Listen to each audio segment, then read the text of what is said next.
Creo que el momento que realmente cambió el rumbo de cómo hacemos arquitectura, cómo por lo menos concebimos arquitectura en la oficina, fue la colaboración que tuvimos con Gabriel Orozco. Gabriel Orozco, para quien no sepa, yo considero que es el artista más importante vivo que existe hoy en México. Es el que más influencia tiene a nivel internacional. Es el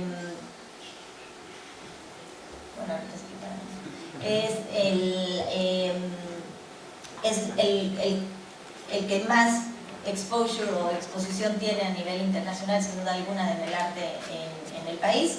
Y les cuento rápido la historia porque fue muy divertida y cómo lo conocí. Y que además creo que es un buen ejemplo para ustedes, chavos que están aquí en la universidad. Cuando no teníamos trabajo, salí de la universidad, me junté con un grupo de amigos para empezar a hacer arquitectura. No teníamos trabajo y empezamos obviamente a tratar de hacer todos los concursos posibles en los que nos podíamos involucrar, pero al mismo tiempo empezamos a trabajar en propuestas que nosotros podíamos generar, ¿no? Hacer distintas propuestas pues, para el jardín de casa del papá de uno de los que estábamos ahí, para, en fin, cosas así, para generarnos trabajo.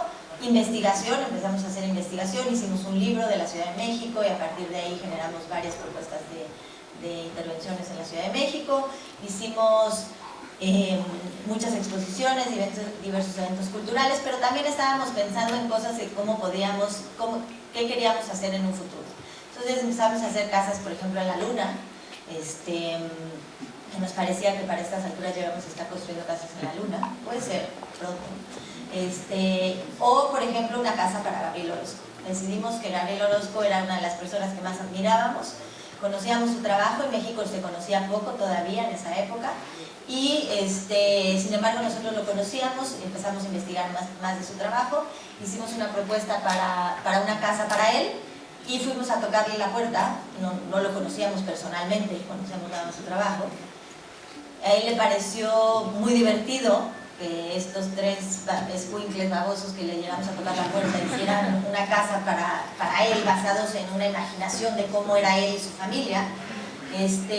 Y siguió un poquito el proceso. Obviamente era una propuesta utópica, no se realizó, no se iba a realizar, pero ahí lo conocimos y nos empezamos a involucrar con él. Yo de ahí empecé a tratar de seguir como su carrera ya más cercanamente, porque le preguntaba a él cosas y así. Y un día, después de 5 o 6 años de este acontecimiento, él llegó a mi oficina con una maqueta de una casa, y me dijo, necesito que me ayudes a construir esto, ¿no? Es parte de mi obra, yo lo quiero hacer así. En realidad es una traducción de un observatorio que existe en la India a un espacio habitable, como una casa, una segunda casa en la playa. Y pues yo lo que le ayudé fue a realmente hacerlo construible, ¿no? A hacer un proyecto ejecutivo y a construirlo y además a lograr que esto se construyera en este espacio.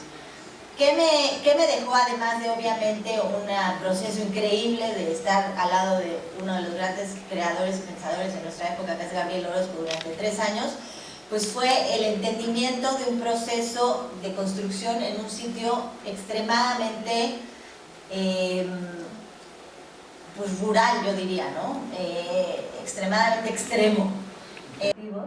Nunca ha tenido como un acercamiento realmente técnico de alguna enseñanza de construcción, sino que en realidad pocos de los que habían participado en algún tema de construcción pues habían construido su propia casa y con materiales pues muy distintos a los que aquí estábamos pensando utilizar, ¿no? O sea, al enfrentarme yo con esta situación me di cuenta que de primera instancia, pues en México la mayoría de la gente que llega a las obras, que trabaja ahí, pues son gente que consigue este trabajo como su primer trabajo, ¿no?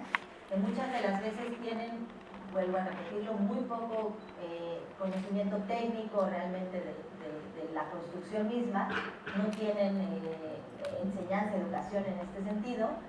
Son realmente muy flexibles, están muy dispuestos a hacer lo que sea, muy creativos, ¿no? La gente en México somos muy creativos porque tenemos que generar soluciones de todo tipo con los menores recursos posibles siempre, ¿no? Entonces, las cualidades de esta mano de obra, yo me di cuenta que aquí las podíamos explotar muchísimo y cómo la podíamos explotar para hacer arquitectura. Entonces, aquí les digo que yo creo que es el caso más extremo porque no solo teníamos el asunto de la mano de obra muy poco calificada, sino que teníamos el lugar, el sitio muy remoto, en donde además para acceder hay que cruzar una barra que se forma en por lo menos 6 meses al año entre una laguna y el mar. Entonces hay que cruzar con los materiales, digo, se forma un espacio que es bajito, pero pues que hay agua. Entonces, como por lo menos 25 metros hay que cruzar con los materiales, pues en una balsita o cargados. Entonces, bueno, eso nos hizo pensar mucho en qué materiales usar, ¿no? Qué materiales realmente usar para poder tener que transportar lo mínimo ahí y cómo construirlos, ¿no? A mí me hizo mucho pensar en cómo poder aprovechar esta condición de la gente que construye la obra para hacer arquitectura. En realidad la arquitectura que estábamos pensando y proyectando antes con estas geometrías no descritas pues se vuelve mucho más complicada. Si de por sí esta geometría es una geometría casi perfecta porque son puros cubos y una semiesfera, fue muy complicada de construir en este contexto. Pues ya una geometría no descrita donde los ángulos son los que la describen probablemente, pues se vuelve ya realmente imposible, ¿no? O no imposible, pero pues muy complicado, muy difícil y muy contradictorio. Yo me di cuenta que podríamos construir arquitectura realmente muy contemporánea, muy propositiva y que no necesariamente teníamos que incurrir en la búsqueda de geometrías distintas, de geometrías no descritas, ¿no? Y que podíamos entonces aprovechar la flexibilidad de la mano de obra, la cualidad de la mano de obra que sí tiene y no las que no tiene. No tiene la educación tecnológica para poder utilizar materiales mucho más tecnologificados, mucho más industrializados, pero sí tiene toda la flexibilidad y todas las capacidades para utilizar los materiales más sencillos de las maneras que quieras, ¿no? Entonces decidimos, bueno, pues hagamos arquitectura en las condiciones en las que estamos, como estamos. Entonces, a partir de esa enseñanza empezamos a construir arquitectura con formas muchísimo más sencillas.